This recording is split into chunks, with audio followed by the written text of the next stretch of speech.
Welcome, dear viewers. For more exclusive, thrilling stories every week, join our membership. Sit back, relax, and sip your coffee. Enjoy. The hydrotherapy wing has been locked for 50 years, the old tubs gathering dust. But some nights, a sound echoes from it. Frantic splashing, like a small animal fighting in the water. The head of security gave me a single old brass key. He told me, if you hear the water, you go down to the basement valve and turn it on for exactly 1 minute. You're not shutting it off. You're giving her more. He never said what happens if the tub runs dry. That conversation happened 3 hours ago, and now I'm sitting in the main security office of the Eloise complex in Westland, watching 16 monitors flicker between empty hallways. My name's Tommy Kowalski, and 6 months ago, I was installing drywall in new condos down in Lincoln Park. Good work, steady pay, normal hours. Then the housing market took a dive, and the construction company folded faster than a card table. My cousin Eddie works for Allied Security Services out of Dearborn. He mentioned they needed someone for the overnight shift at the old psychiatric hospital. $12 an hour, full benefits, and nobody breathing down your neck. Sounded perfect for someone who'd spent the last 2 months eating ramen and dodging his landlord's calls. It's just an old building, Eddie had said over beers at Buddy's Pizza on 8 Mile. They're converting it into apartments eventually. You just gotta make sure nobody breaks in and steals copper pipes or spray paints the walls. What Eddie didn't mention was the list of rules taped to the security desk. 7 of them, typed on an old typewriter. The ink faded, but still readable. He definitely didn't mention the brass key, or the fact that the building still has a running water in sections that have been sealed for decades. The head of security, a thin man named Walter Kosminski, who looked like he'd been working nights since the Carter administration, handed me a heavy ring of keys and a dented thermos that smelled like coffee and cigarettes. His handshake felt like gripping dry wood. Read the rules twice, he said, pointing to the yellowed paper. Follow them exactly. Don't try to be a hero. Don't try to figure out why they exist. Just do what they say. I asked him about the hydrotherapy wing rule. Why would I turn water on instead of off? He just pulled on his coat and headed for the door. Because she's been thirsty for a very long time. Now it's 11:47 p.m. on a Tuesday in October, and I'm alone in a building that housed over 10,000 patients during its peak years. The wind outside rattles the windows, and somewhere in the distance, I can hear the old heating system cycling on and off. I've read the rules twice, just like Walter said. 7 simple instructions that don't seem simple at all. My first patrol starts in 13 minutes. The rules were typed on a sheet of paper that looked older than me. Night security protocols. Eloise Complex. Complete hourly patrols of wards A, B, and C only. Do not enter Ward D after 10 p.m. If you hear water running in the hydrotherapy wing, use the brass key to access the basement. Turn the main valve clockwise for exactly 60 seconds, then leave immediately. The elevator to the 4th floor operates between midnight and 3 a.m. If the doors open on their own, do not get in. Wait for them to close. Kitchen patrol. Check that all freezer doors are sealed. If one is ajar, close it and move on.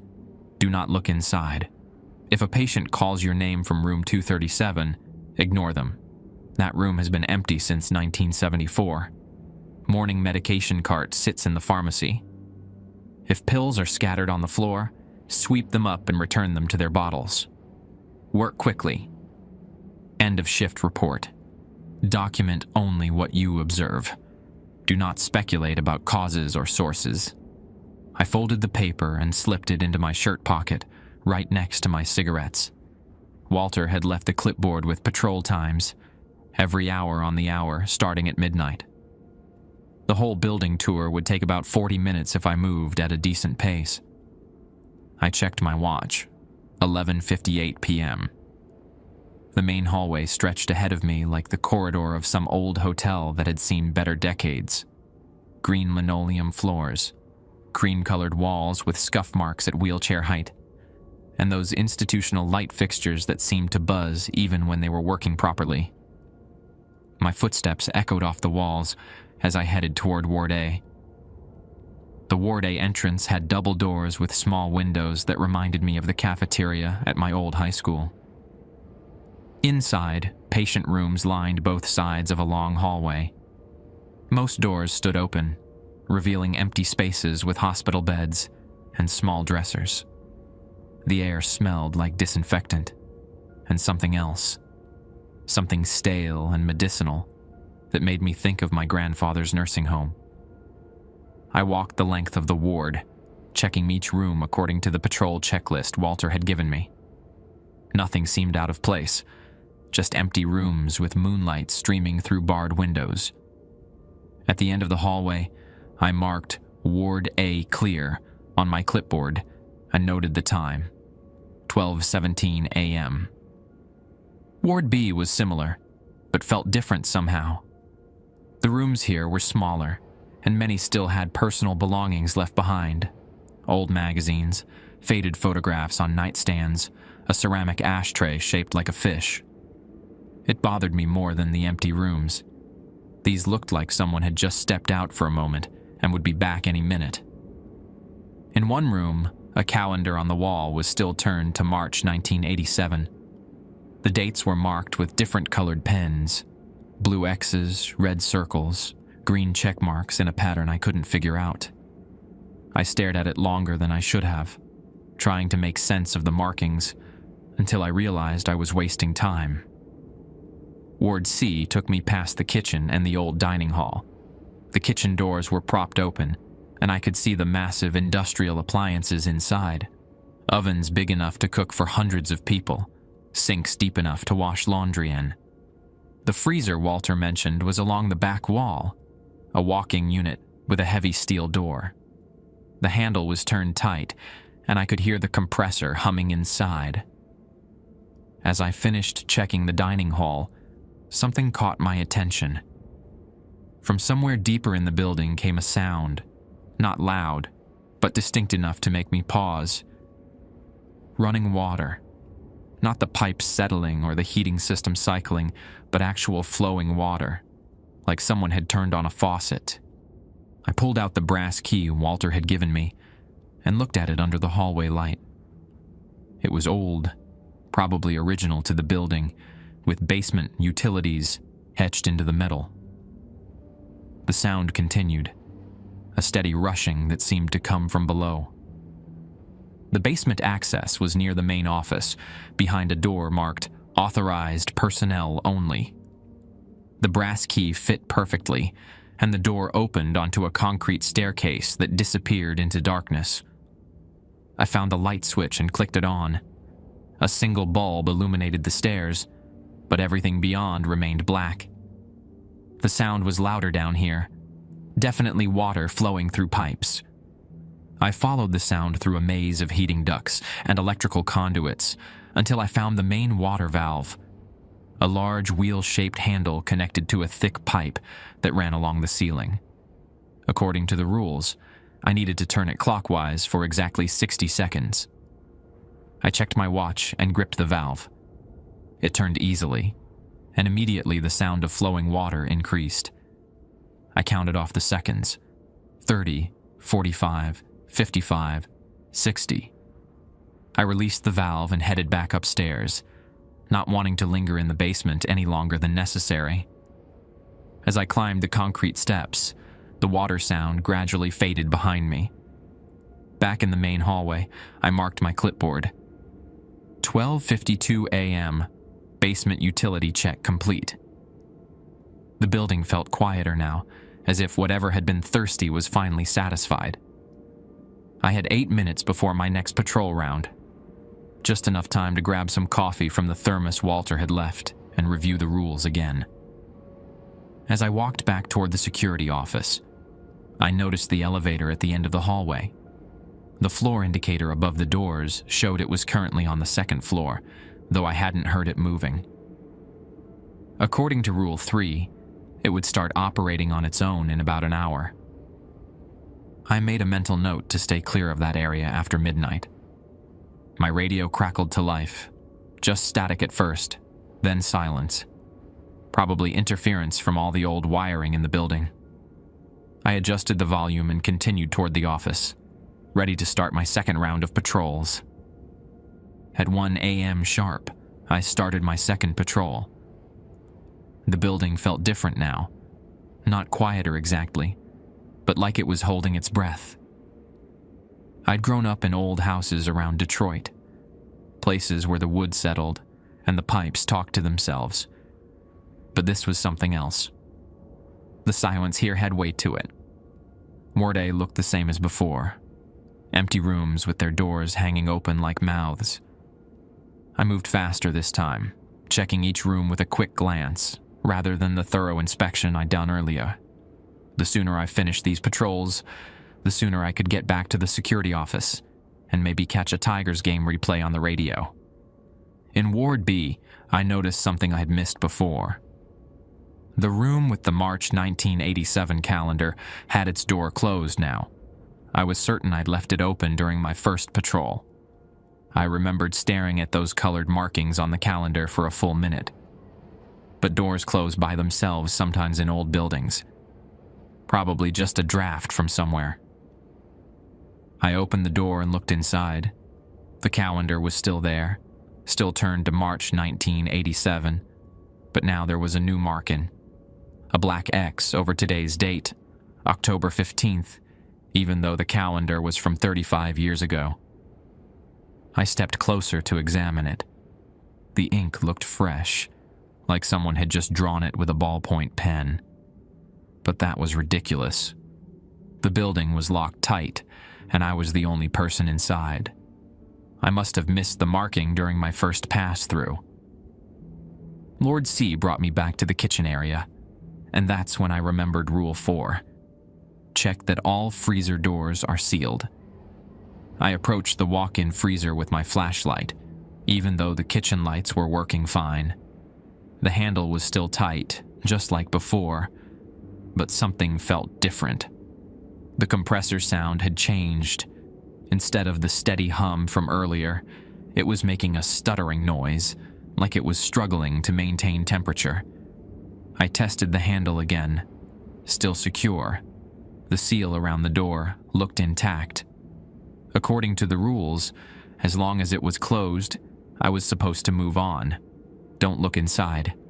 That part seemed easy enough to follow. As I headed toward the dining hall, the stuttering compressor sound stopped completely. The kitchen fell silent, except for the distant hum of the overhead lights. I made a note on my clipboard. 1:23 a.m. Kitchen patrol complete. Freezer secured. The elevator was waiting for me when I entered the main hallway. Not literally waiting, it was just sitting there like elevators do.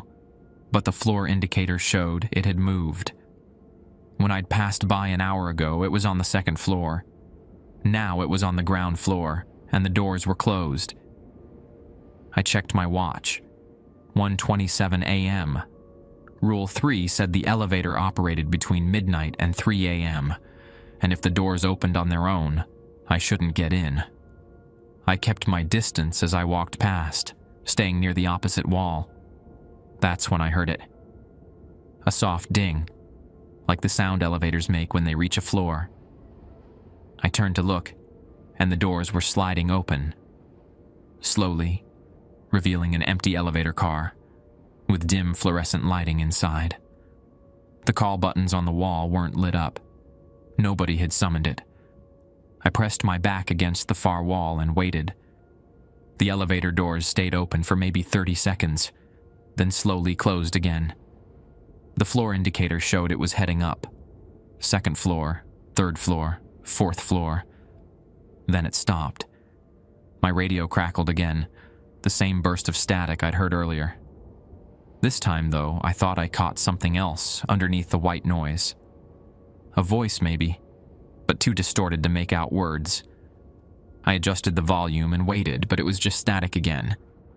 I finished my patrol route and headed back to the security office, marking down the time. 1:45 a.m. The coffee in Walter's thermos was still warm, and it tasted like it had been brewed strong enough to wake the dead. Not the best choice of words in a place like this. The monitors showed empty hallways and vacant rooms, just like they had all night. 16 different camera angles, all displaying the same thing. Nothing. But as I watched, I noticed movement on monitor 7, which covered the Ward B hallway. A door was swinging shut, the same room with the March 1987 calendar. I was certain I'd closed it after seeing the black X. I rewound the footage using the controls Walter had showed me. The timestamp showed 1:38 a.m., right when I'd been dealing with the elevator situation. On the screen, the door opened by itself, stayed open for about 30 seconds, then slowly closed. No person visible in the frame. No obvious reason for the movement. Just a draft, I told myself. Old buildings have air currents that move through them in strange ways. The heating system cycling on and off, pressure changes, settling foundations. Any number of normal explanations. At 2 a.m., I started my third patrol. This time, I decided to skip Ward B entirely and focus on the other areas. The rules said to patrol Wards A, B, and C, but they didn't specify that I had to check every single room every single time. As long as I walked through each ward, I was technically following the protocol.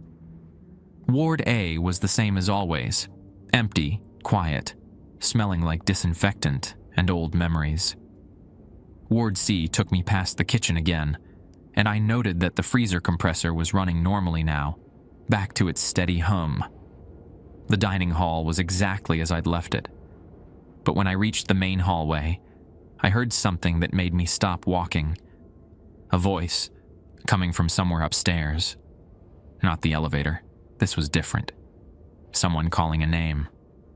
Tommy? Tommy, you up there? It sounded like my cousin Eddie, the one who'd gotten me this job. But Eddie was home in bed, probably sleeping off the Strohs he'd been drinking when I left him at Buddy's earlier that evening.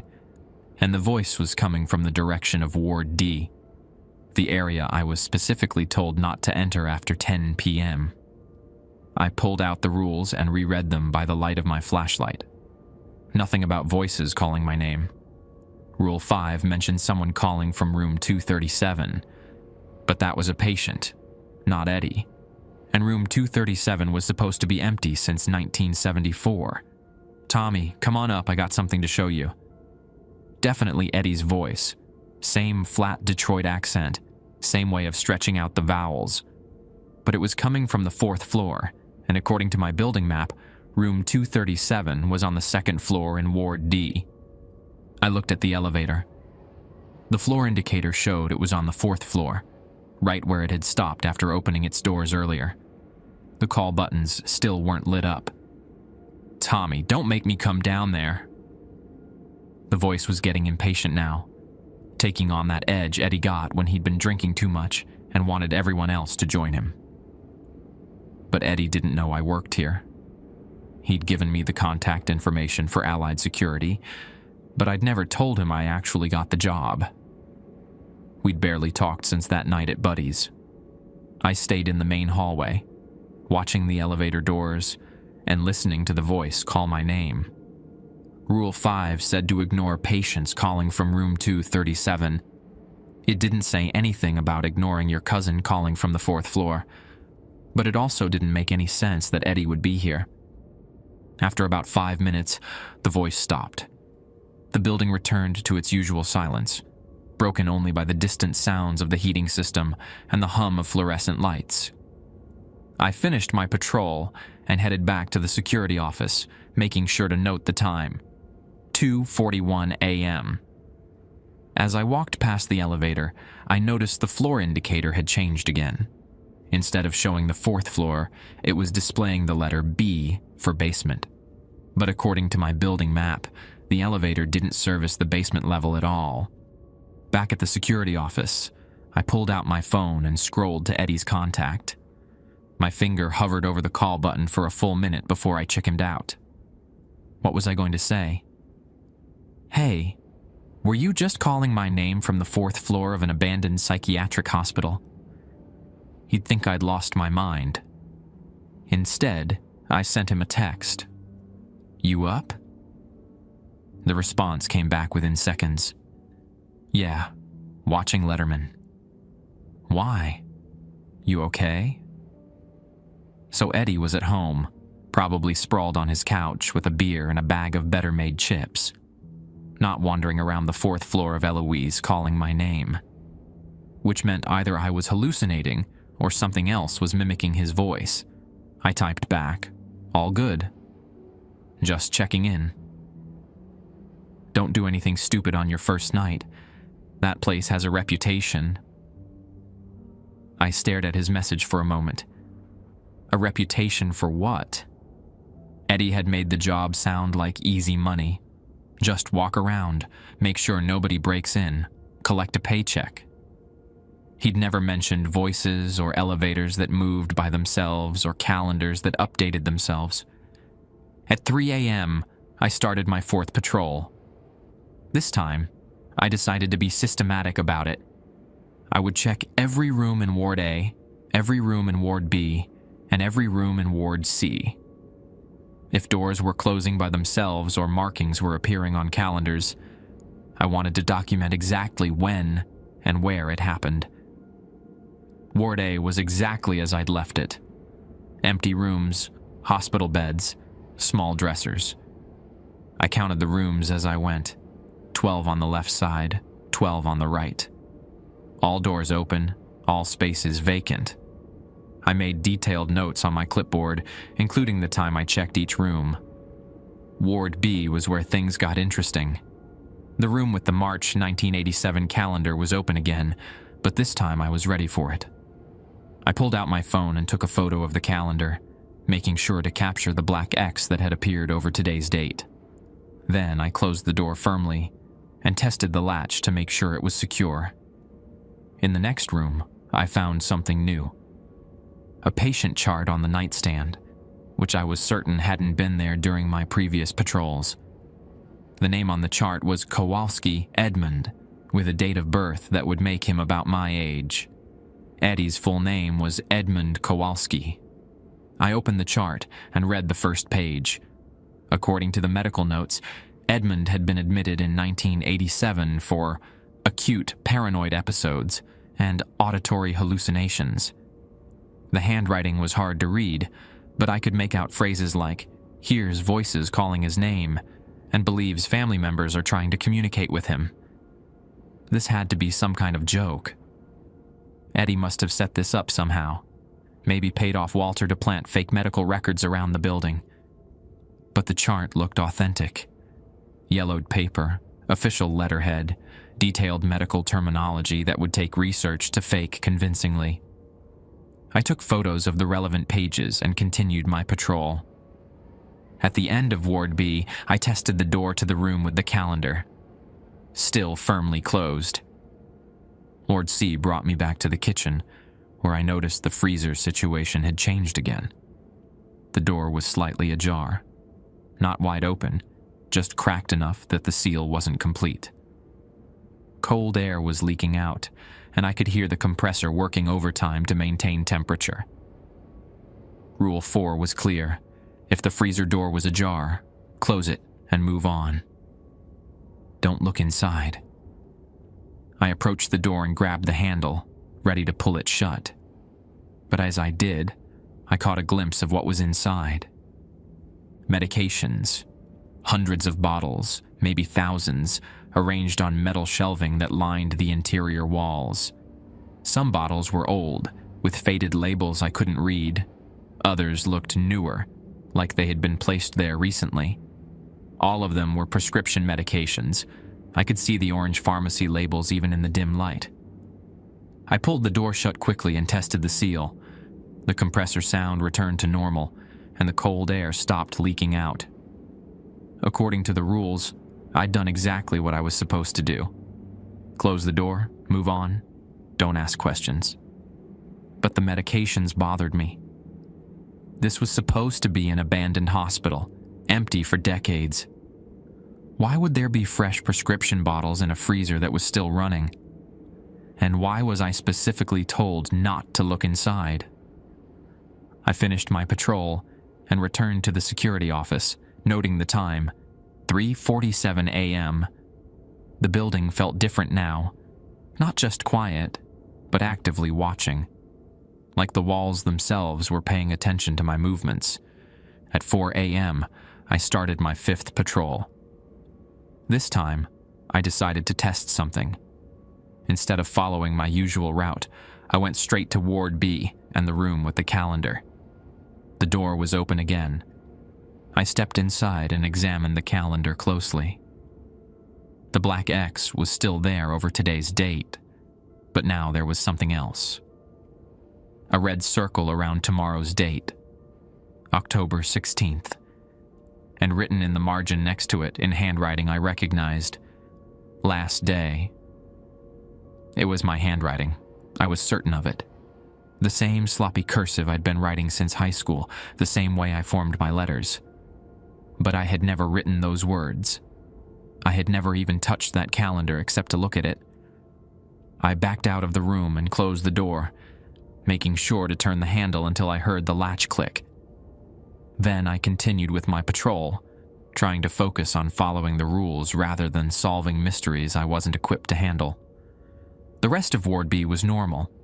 Empty rooms, abandoned belongings, nothing unusual. Ward A was the same as always. But when I reached Ward C, I heard water running again. Not from the hydrotherapy wing this time, but from somewhere closer. The kitchen area. I followed the sound to one of the industrial sinks. The faucet was running at full blast, filling the deep basin with water that looked slightly off color. Not clean and clear like tap water should be, but cloudy and yellowish. The drain was plugged somehow, causing the water level to rise steadily toward the rim. This wasn't covered by any of the rules. The hydrotherapy rule mentioned turning water on, not off. But I couldn't just let the sink overflow and flood the kitchen. I reached for the faucet handle and turned it clockwise. The water kept running. I tried turning it the other direction, but that just made the flow stronger. The sink was nearly full now, and the yellowish water had taken on a smell like old pennies and wet concrete. That's when I noticed something floating in the water. Small white objects, dozens of them, bobbing near the surface. I looked closer and realized they were pills, the same prescription medications I'd seen in the freezer. Someone had dumped entire bottles into the sink, and now they were dissolving in the cloudy water. Rule 6 mentioned the morning medication cart and pills scattered on the floor. Sweep them up and return them to their bottles. Work quickly. But these pills were floating in a sink, and it wasn't morning yet. I wasn't sure if the rule applied. I decided to follow the spirit of the rule, rather than the letter. I found a pair of rubber gloves under the sink and started scooping out the floating pills, placing them on a towel to dry. The water was warm and had a slick texture that made my stomach turn. By the time I'd retrieved most of the pills, the sink was nearly overflowing.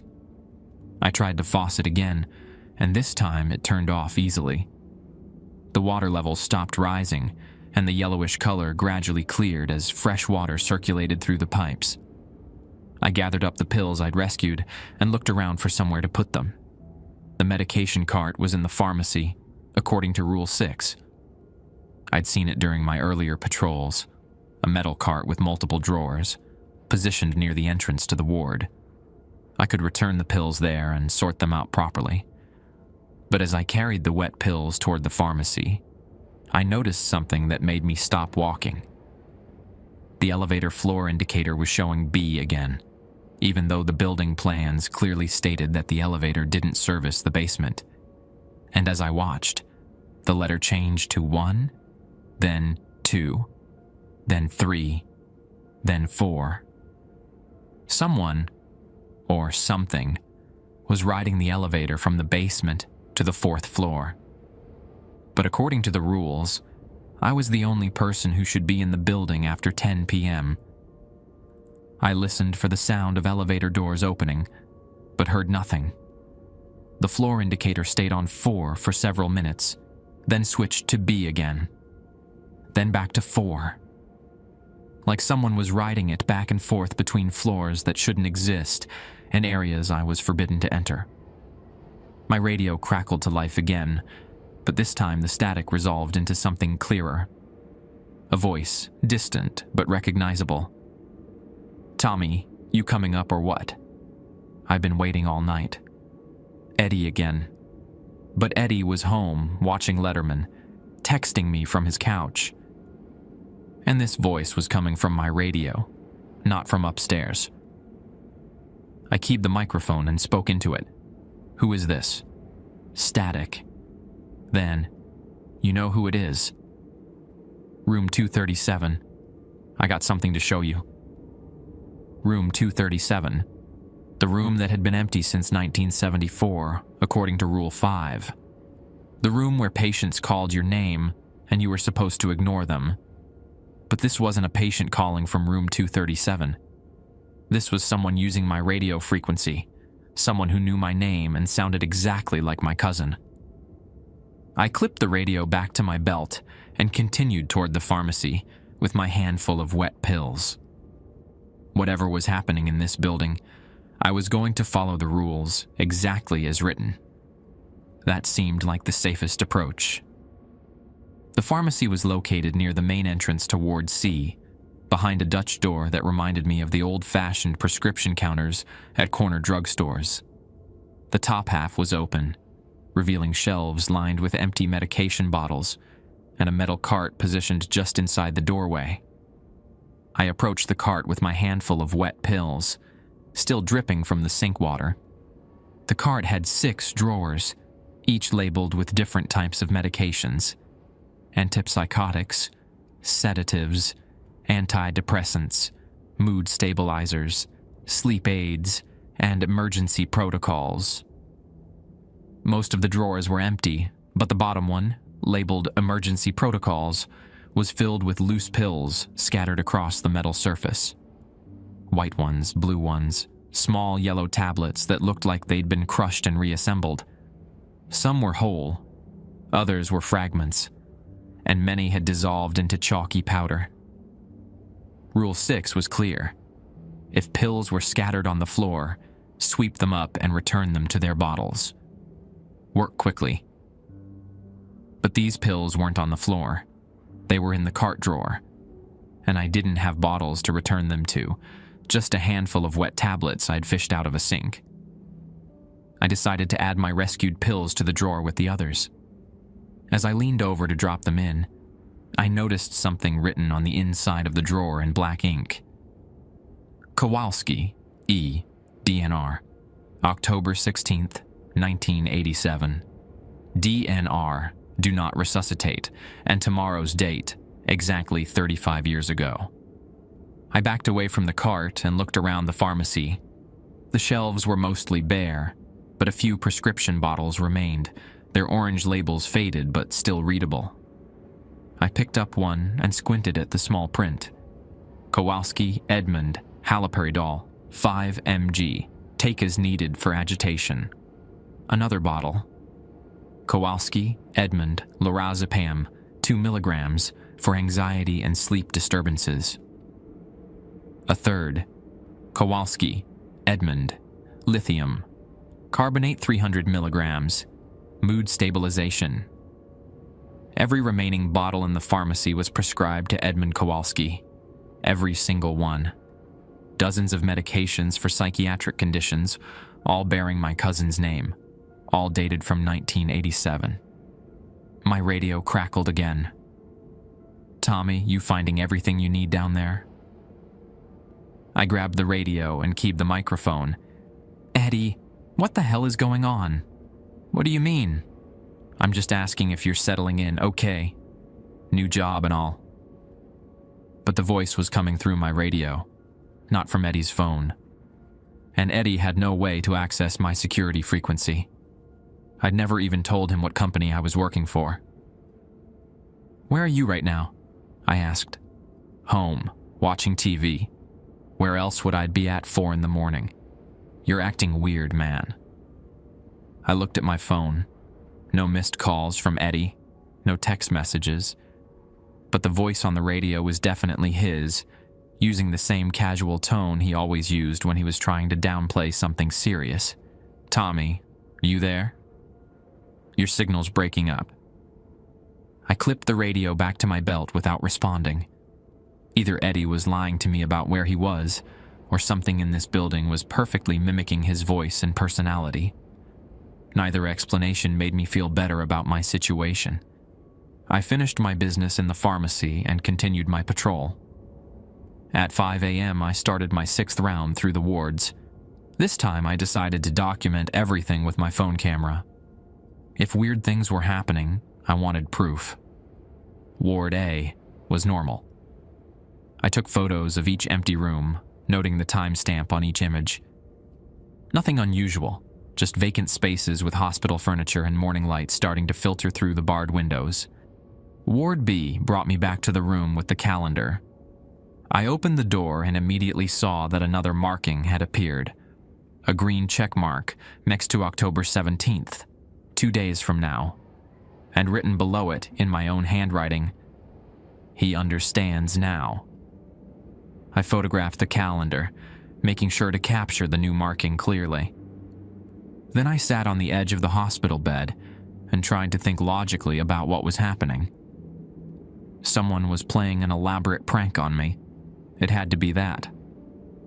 Eddie and Walter were working together to mess with the new guy, seeing how long it would take before I cracked and quit. But the medical records were too detailed to be fake. The prescription bottles looked authentic, with proper pharmacy labels and realistic medication names. And Eddie's voice on the radio.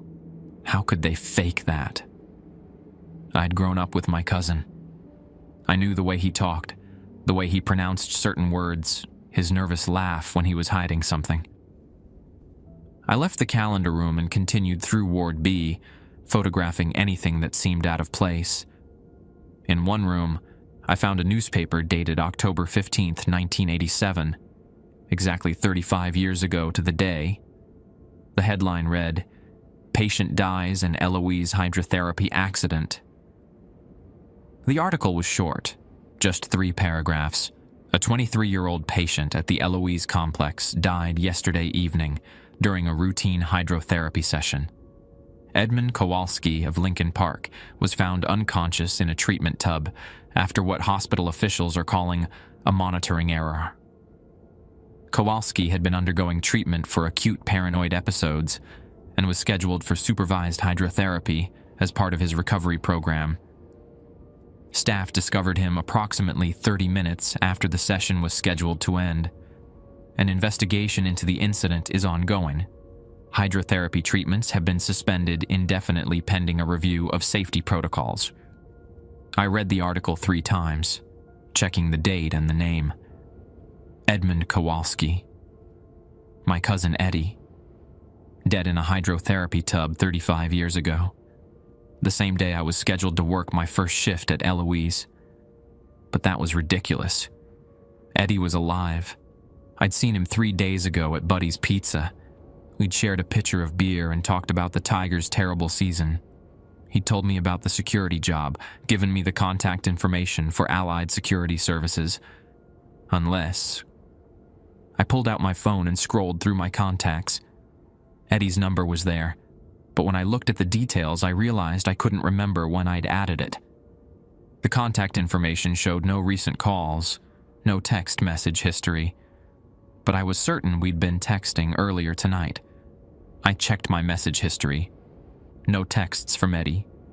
No texts to Eddie. Nothing. I tried calling his number. It went straight to a disconnected message. The number you have dialed is no longer in service. Ward C took me past the kitchen again, where the sink was running at full blast. Same yellowish water, same cloudy appearance, same smell like old pennies. But this time, I didn't try to turn it off. I just watched the water level rise until it started overflowing onto the floor. The water spread across the linoleum in thin streams, following the grooves between tiles. As it flowed, it carried something with it. Small white objects that looked like pills or fragments of pills. They collected in the corners and around the bases of the industrial appliances, forming little piles of dissolved medication. I followed the water trail as it flowed out of the kitchen and into the main hallway. It moved toward the elevator, pooling around the base of the doors. The floor indicator showed the elevator was on the basement level again, the level that wasn't supposed to exist. As I watched, the elevator doors opened with a soft ding. The car was empty, but the floor was covered with the same yellowish water that was flowing from the kitchen. It had formed a shallow pool that reflected the dim fluorescent lighting from above. Rule 3 said, if the doors opened on their own, don't get in. Wait for them to close.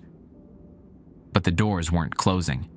They stayed open, and the water continued to flow into the elevator car, deepening the pool on the floor. My radio crackled one more time. Tommy, last chance. You coming up to room 237 or not? I can't wait much longer. I looked at the elevator, then at the water flowing across the hallway floor, at my phone with no message history from a cousin who might have died 35 years ago, at the rules taped to my clipboard, rules that were supposed to keep me safe, but seemed designed to lead me deeper into whatever was happening in this building. I had a choice to make, and I had about an hour left before my shift ended. I stood in the main hallway, watching the yellowish water flow into the open elevator, and made my decision. The rules had kept me alive this far. Whatever was calling to me from room 237, whatever was pretending to be Eddie, I wasn't going to give it what it wanted.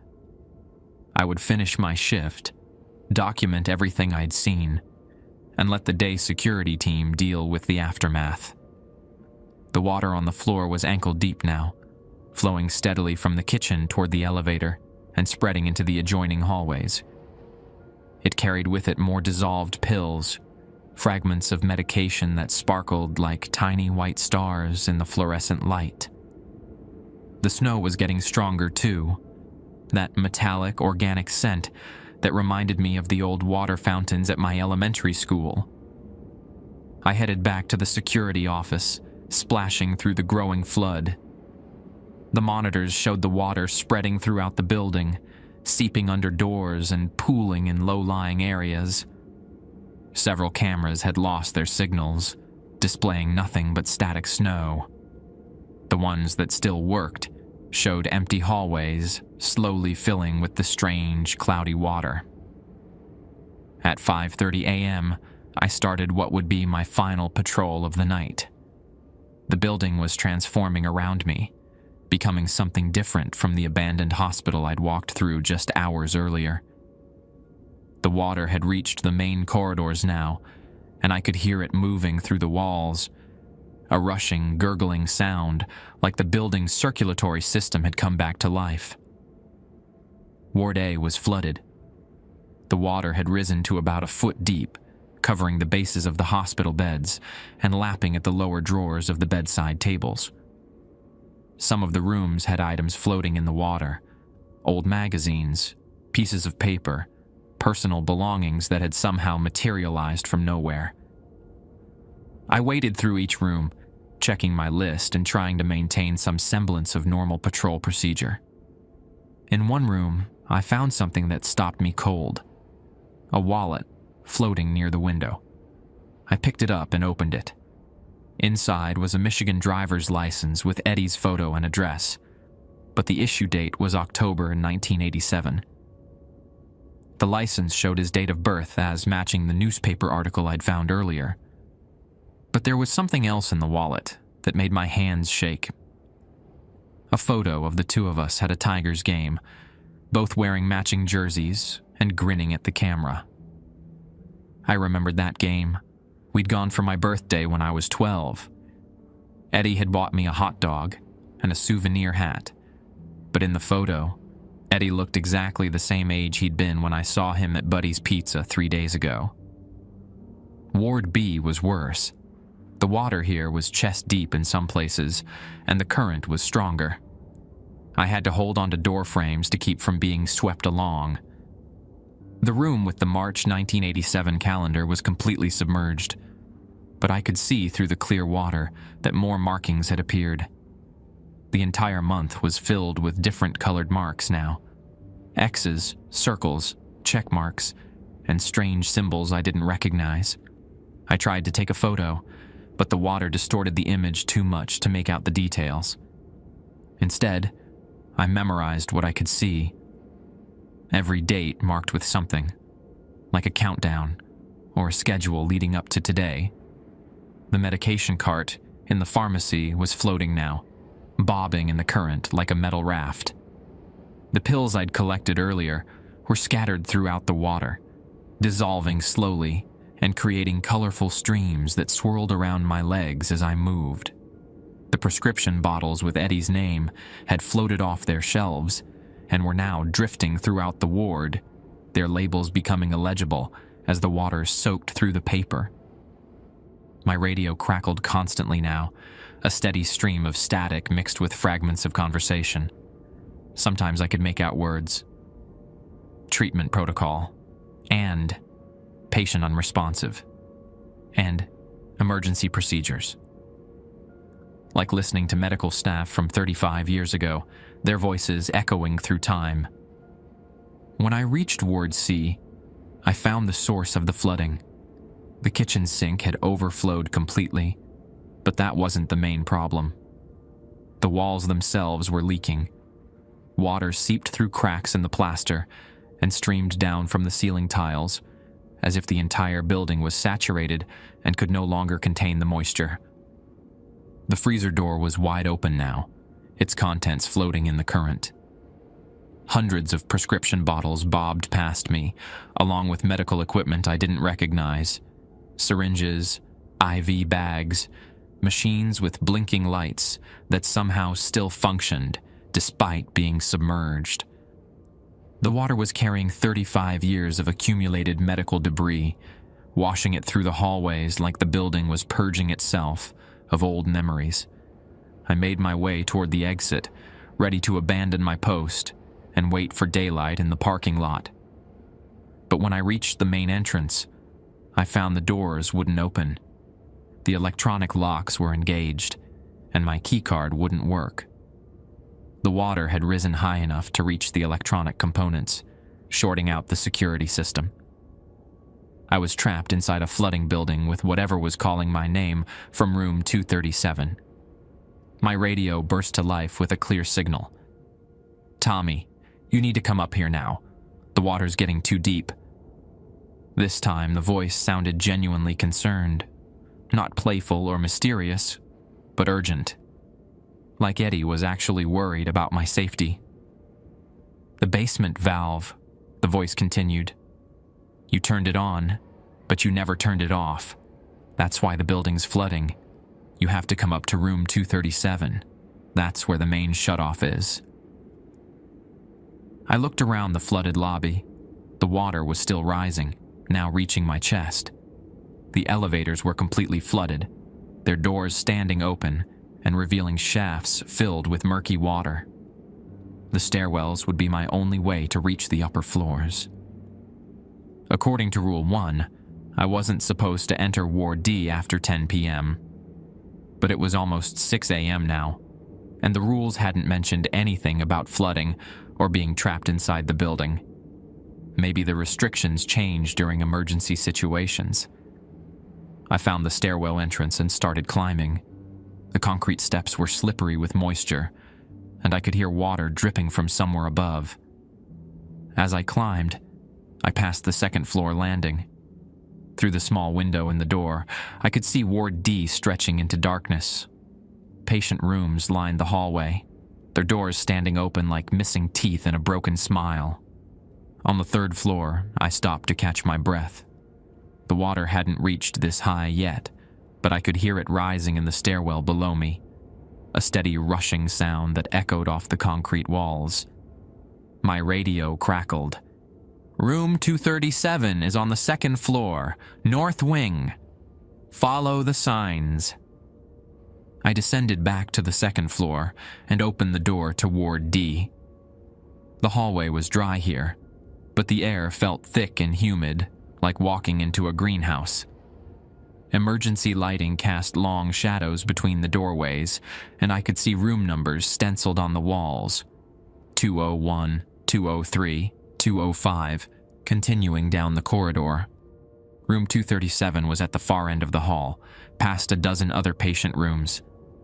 As I walked toward it, I noticed that some of the rooms weren't empty. Shapes moved in the darkness. Not people exactly, but something that might have been people once. Patients in hospital gowns, sitting on beds or standing by windows, all of them perfectly still until I passed by. Then they would turn to watch me.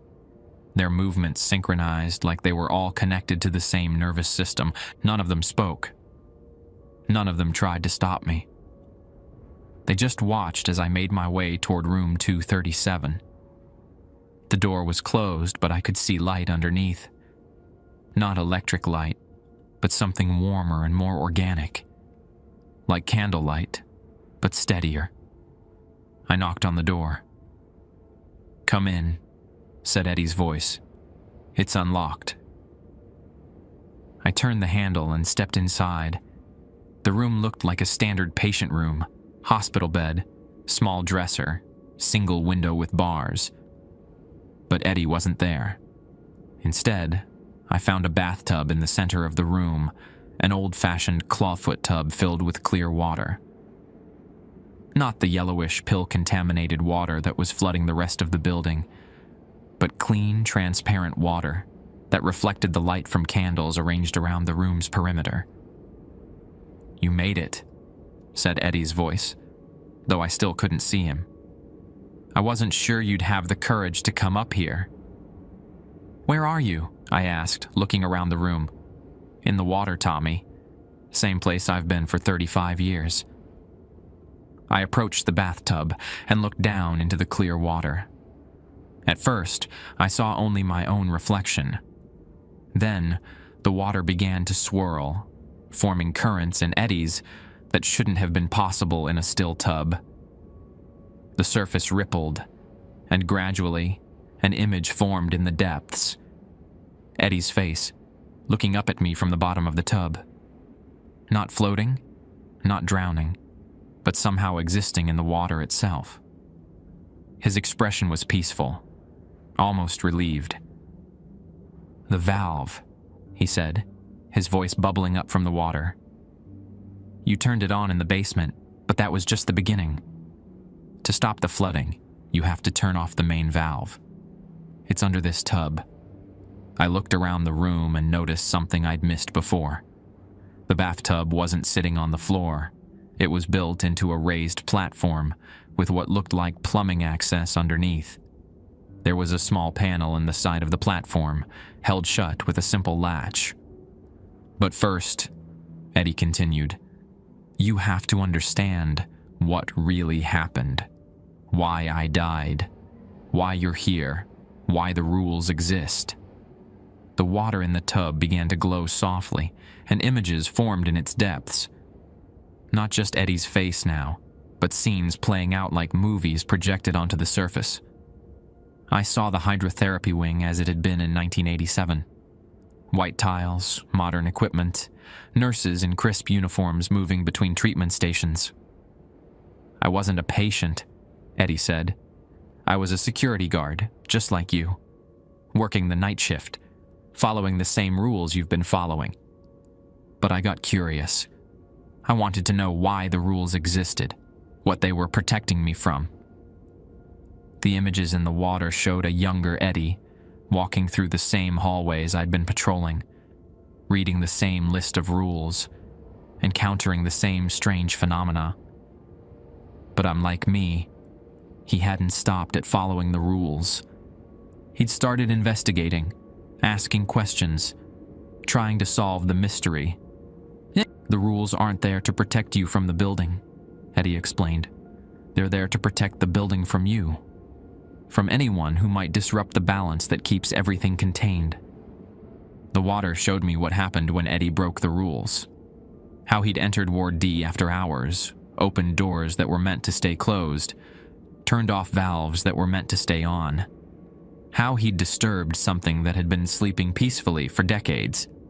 The thing is, Eddie said, once you break the rules, you become part of what they're meant to contain. You become part of the building system. That's why I can talk to you now. That's why I've been trying to guide you through your first night. I understood now. The flooding, the voices, the strange phenomena. It was all connected to the rules and what happened when you didn't follow them. Eddie had broken the rules 35 years ago, and he'd been trapped here ever since, part of the building's supernatural ecosystem. So what happens now? I asked. Now you have a choice, Eddie said. You can turn off the valve under this tub and stop the flooding, save the building, contain the system, keep everything locked away for another few decades. But if you do that, you'll be taking my place.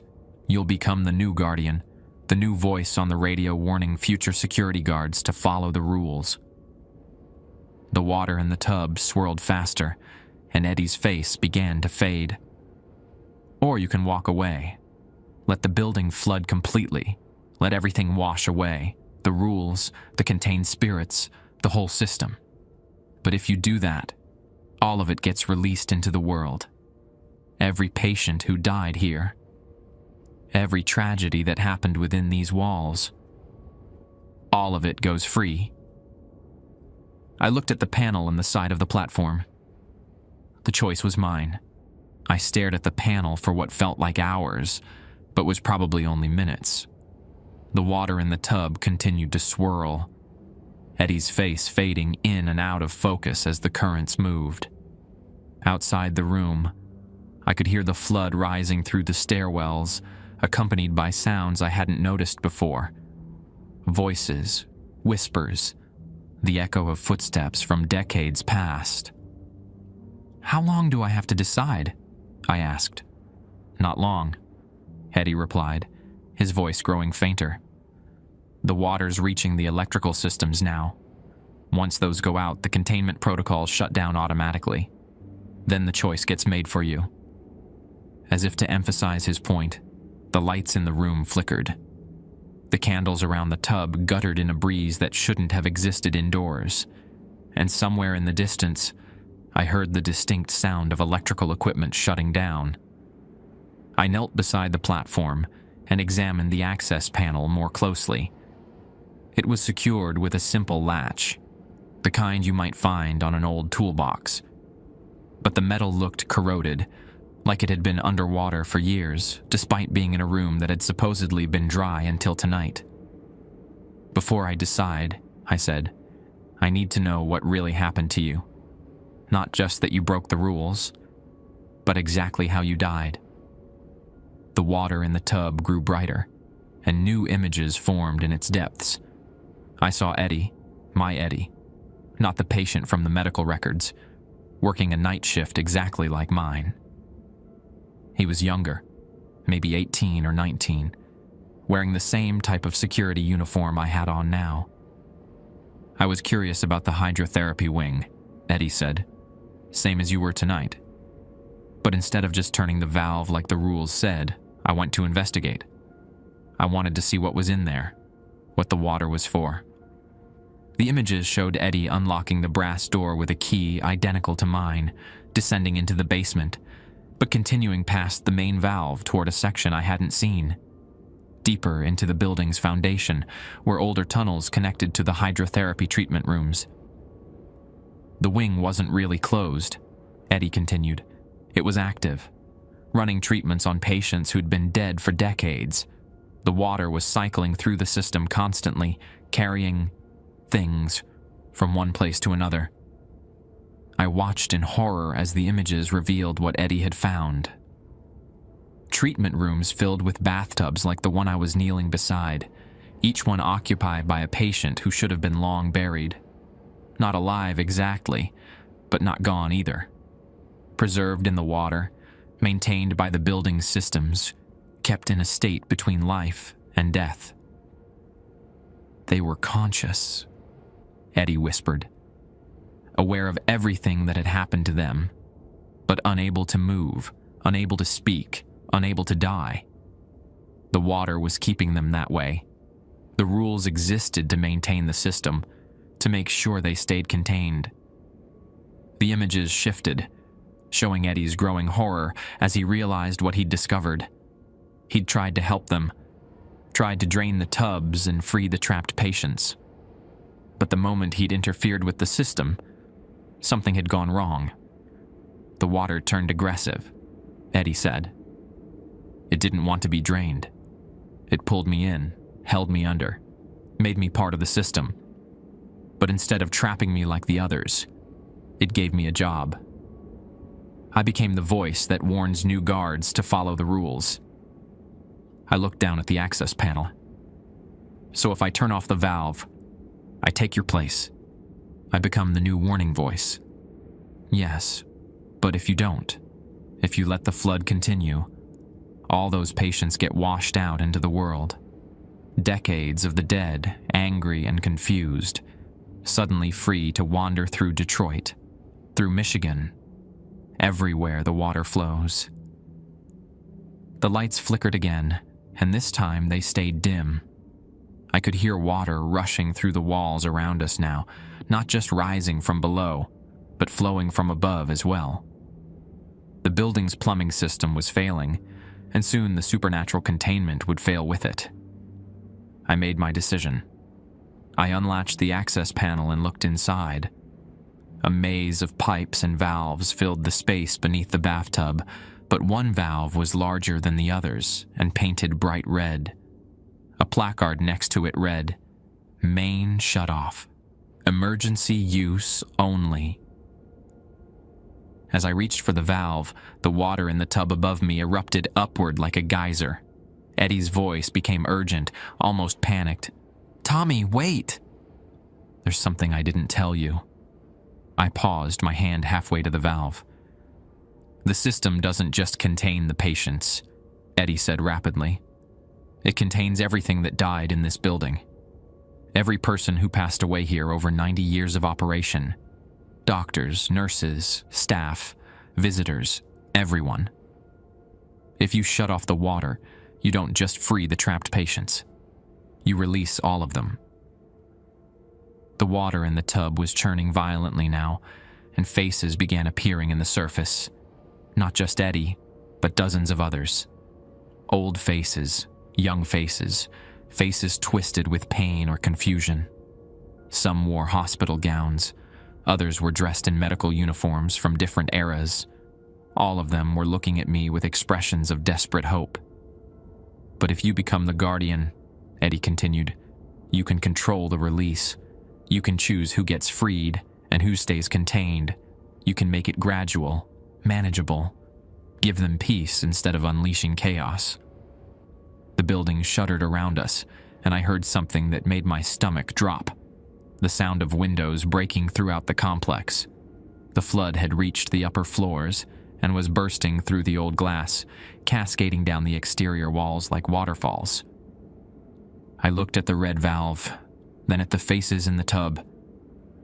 They were all waiting for my decision. Patients and staff alike. The innocent and the guilty. All of them trapped together in the building's supernatural prison. "What about the ones who deserve to be contained?" I asked. "The doctors who hurt patients, the staff who covered up abuse, the administrators who looked the other way." Eddie's face surfaced clearly in the churning water. "That's the Guardian's choice to make. The system gives you that power. You can keep the dangerous ones locked away while freeing the victims." Another electrical surge, and this time the emergency lighting went out completely.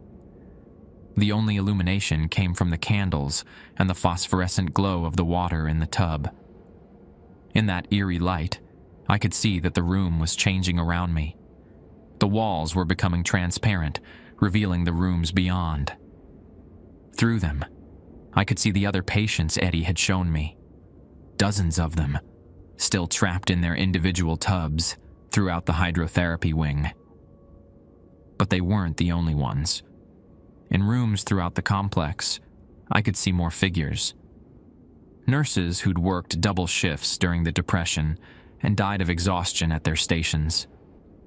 Doctors who'd suffered heart attacks while treating patients during the building's busiest years.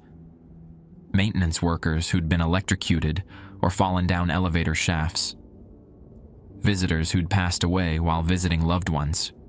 All of them preserved in water that seeped through the building's structure, maintained by a system that had grown far beyond its original purpose. The faces in the tub were becoming more agitated, their expressions shifting from hope to desperation. Some were trying to speak, their mouths moving silently in the water. Others were reaching toward the surface, their hands breaking through but unable to maintain contact with the air. "The building won't last much longer," Eddie warned. "The foundation is starting to crack. If the system fails completely, everyone gets released at once. No control, no choice, just chaos." I grabbed the red valve and started to turn it, but the moment I applied pressure, something grabbed my wrist.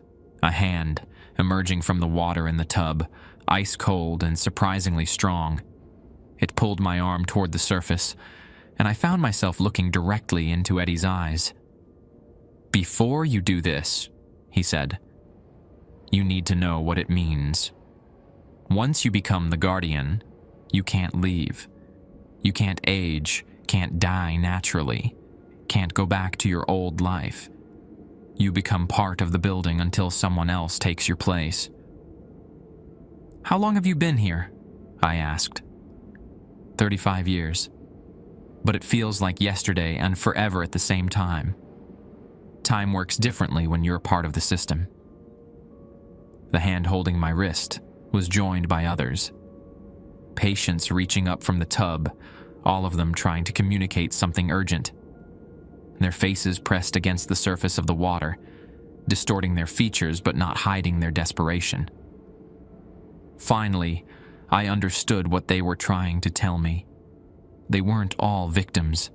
Some of them, the ones with darker expressions and more violent movements, were the ones who deserved to be contained. They wanted out just as much as the innocent patients, and they were willing to drag me down with them to achieve it. "Eddie," I said, "what happens if I let go? If I just walk away and let the system collapse on its own?" "Then everyone gets out," he replied. "Good and bad together, and the building becomes just another abandoned hospital with no power to contain anything that might return." The red valve was slick with condensation under my free hand. The faces in the water were becoming more agitated by the second. And somewhere in the distance, I could hear new sounds. Footsteps in the flooded hallways, voices calling out in languages I didn't recognize, the sound of doors opening and closing throughout the complex. The containment was already beginning to fail. I had to make my choice now. The building groaned around me, metal stress fractures singing through the walls like the hull of a sinking ship.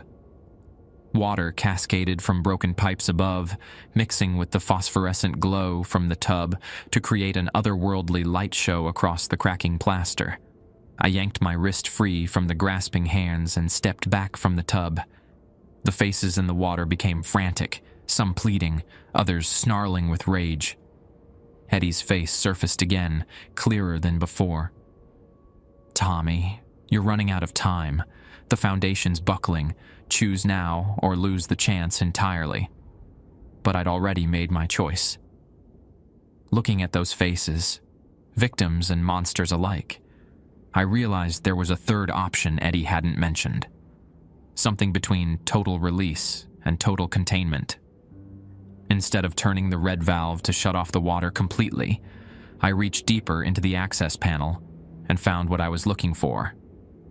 A series of smaller valves, each one labeled with room numbers. Individual controls for the hydrotherapy system, allowing selective drainage rather than complete shutdown. "What are you doing?" Eddie asked, his voice taking on a note of alarm. "Making my own rules," I replied, and started opening the valves one by one. I began with the rooms I'd seen containing obvious victims, patients who'd been subjected to abuse, who died from neglect or maltreatment. Their individual water supplies drained quickly, and through the transparent walls, I watched as they finally dissolved peacefully, their forms dispersing like smoke in a gentle breeze. But for the rooms containing the dangerous ones, the staff members who'd participated in abuse, the doctors who'd conducted illegal experiments, the administrators who'd covered up deaths, I left their valves closed. Let them stay trapped in their water prisons, conscious and aware, yet powerless to escape.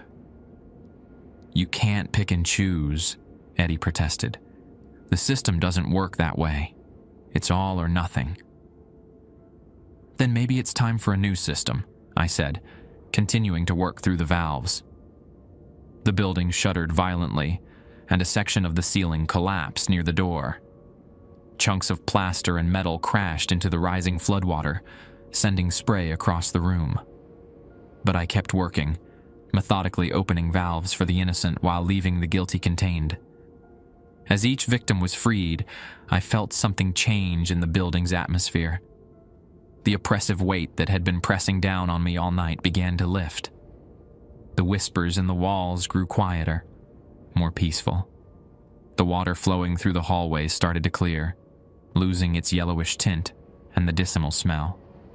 "Tommy, stop!" Eddie's voice was desperate now.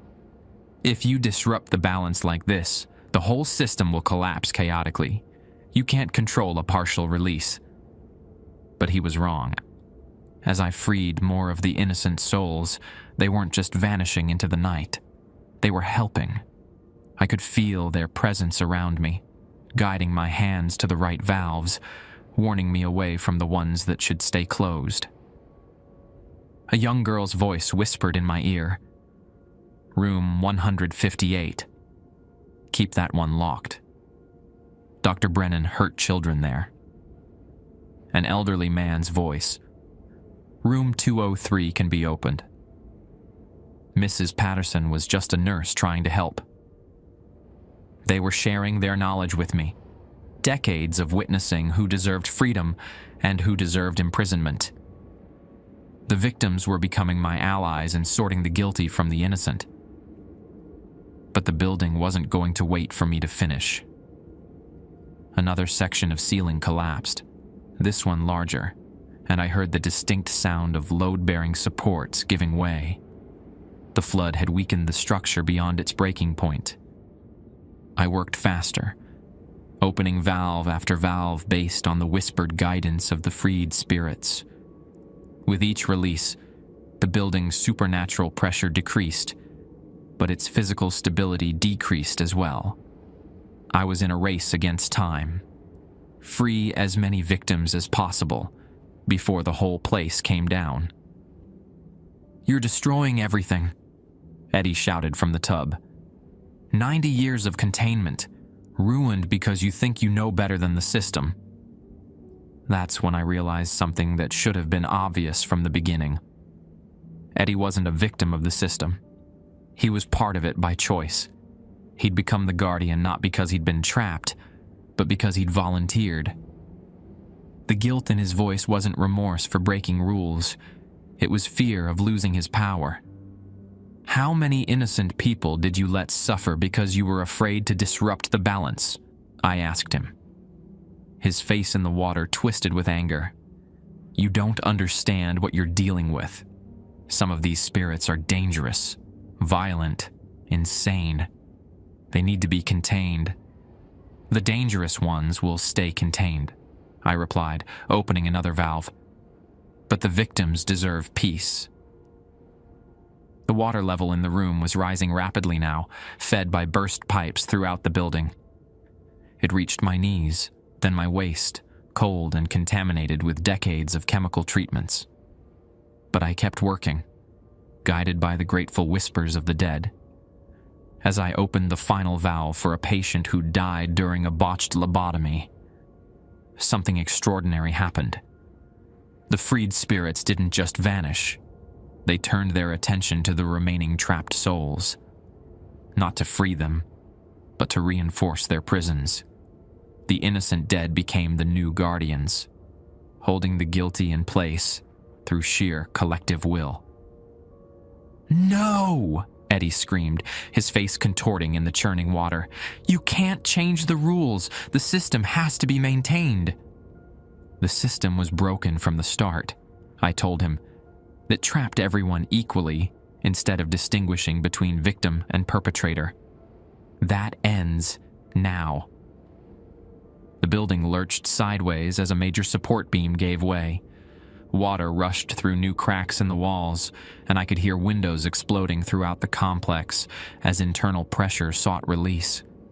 But instead of feeling panic, I felt oddly calm. The job was almost done. I reached for the last few valves, the ones controlling the rooms where the worst offenders were contained. Doctors who'd killed patients for their own sadistic pleasure.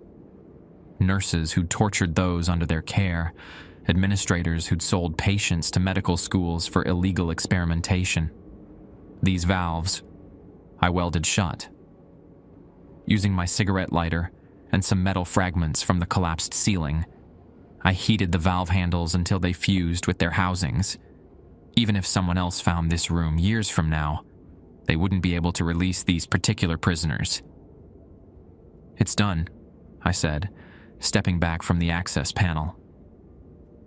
The water in the tub had stopped churning. Eddie's face was no longer visible, replaced by dozens of peaceful expressions. The freed victims saying goodbye before moving on to whatever came next. Their whispered thanks filled the air like a gentle wind. But the building was finished. The walls around me were cracking visibly, water pressure forcing its way through gaps that widened with each passing second. The floor beneath my feet sagged ominously, and I could hear the groaning of metal giving way throughout the structure. I had maybe 2 minutes to get out. I splashed through the rising water toward the door, fighting against the current that wanted to sweep me deeper into the building. The hallway beyond was a river now, flowing toward the stairwells with enough force to knock me off my feet. Behind me, I heard the final collapse of room 237. The tub, the platform, the access panel. Everything crashed downward as the floor gave way. But I also heard something else. Screaming. Not the peaceful voices of the freed spirits, but the anguished cries of the guilty souls who would remain trapped forever, now held not by machinery, but by the collective will of their victims. The stairwell was a waterfall. I half climbed, half swam my way down, fighting the torrent that wanted to drag me back up. Water pressure had blown out the windows on every floor, turning the building into a giant sieve that shed its supernatural burden in great cascading sheets. I reached the main floor just as the lights went out completely. Emergency power was gone, backup systems flooded, everything shutting down in sequence. But I could see the exit doors ahead, daylight beginning to filter through the glass panels as dawn approached. The electronic locks had failed completely. I pushed through the doors and stumbled into the parking lot, soaking wet and gasping for air. Behind me, the Eloise complex was transforming before my eyes. Water poured from every opening, carrying with it 90 years of accumulated medical debris. But it was clean water now, clear and normal, no longer tainted with supernatural preservation chemicals. The building itself was settling, floors pan-taking downward as the flood-weakened supports finally gave way. But it was a controlled collapse, almost gentle, as if the structure was finally allowed to rest after decades of holding back forces beyond its design specifications. As I watched from the safety of the parking lot, I felt them one last time. The Grateful Dead, flowing out with the water but not as trapped spirits. They were free now, able to move on. Their long imprisonment finally ended. Some of them paused near me as they passed, and I felt their thanks like warm touches on my shoulders. But deep beneath the collapsing building, held in place by flooded rooms that would never drain, the guilty remained, conscious, aware, and permanently imprisoned by their own victims. Justice served with interest after decades of delay. My phone buzzed with a text message. I pulled it out, expecting to see water damage, but somehow it still worked. The message was from a number I didn't recognize. Day shift canceled due to structural damage. Report to Allied Security Main Office for reassignment. I looked back at what remained of the Eloise complex, a collapsing shell releasing 35 years of supernatural pressure like a deflating balloon. My first night as a security guard was officially over. The insurance investigators blamed the collapse on catastrophic plumbing failure combined with structural fatigue from decades of deferred maintenance. The official report cited corroded pipes, compromised foundations, and the weight of accumulated water causing a progressive failure that brought down most of the complex in less than an hour. They weren't wrong exactly. They just didn't have the full story. I found new work installing solar panels on residential rooftops around Wayne County. Physical labor, decent pay, and best of all, I worked during daylight hours. No more night shifts, no more empty buildings, no more mysterious rules to follow. Just me, a tool belt, and the Michigan sun. The Kowalski family in Lincoln Park had no record of an Edmund who died in 1987. According to city records, Eddie was alive and well, working as a mechanic at a Ford dealership in Dearborn. When I drove by the shop on a Tuesday afternoon, I saw him through the service bay window, grease-stained coveralls and all, exactly as he should be. We'd never met. The Allied Security Services office had no record of my employment at Eloise. According to their files, the night security position had been filled by Walter Kosminski for the past 15 years, and he'd never mentioned hiring an assistant. When I called the number Eddie had given me that night at Buddy's Pizza, I got a disconnected message. But I had the photos on my phone, the calendar with its mysterious markings, the prescription bottles with Eddie's name, the flooded hallways, evidence that something had happened, even if nobody else remembered it. The site where Eloise once stood became a construction zone. Demolition crews cleared the remaining debris, and engineers tested the soil for contamination. They found traces of old pharmaceutical compounds in the groundwater, but nothing that couldn't be cleaned up with standard remediation techniques. Within 6 months, ground was broken for a new development. Luxury condominiums with names like Westland Commons and Heritage Square, marketed to young professionals who wanted affordable housing near Detroit's revitalized downtown. The sales brochures mentioned the area's rich historical character, but said nothing about psychiatric hospitals or hydrotherapy treatments. I drive past the construction site sometimes on my way to job appointments. The condos are taking shape nicely.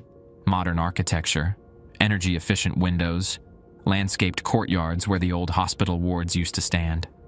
Normal people will live normal lives there, completely unaware of what once occupied the space.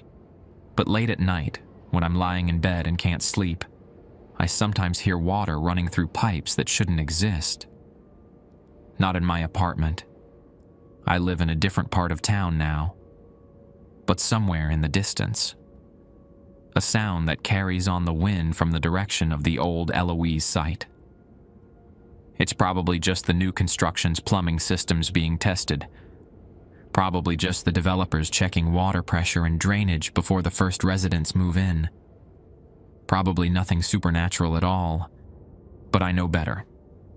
The guilty are still contained down there, held in flooded chambers beneath the new foundation. The construction crews never found them, because the freed spirits made sure they wouldn't.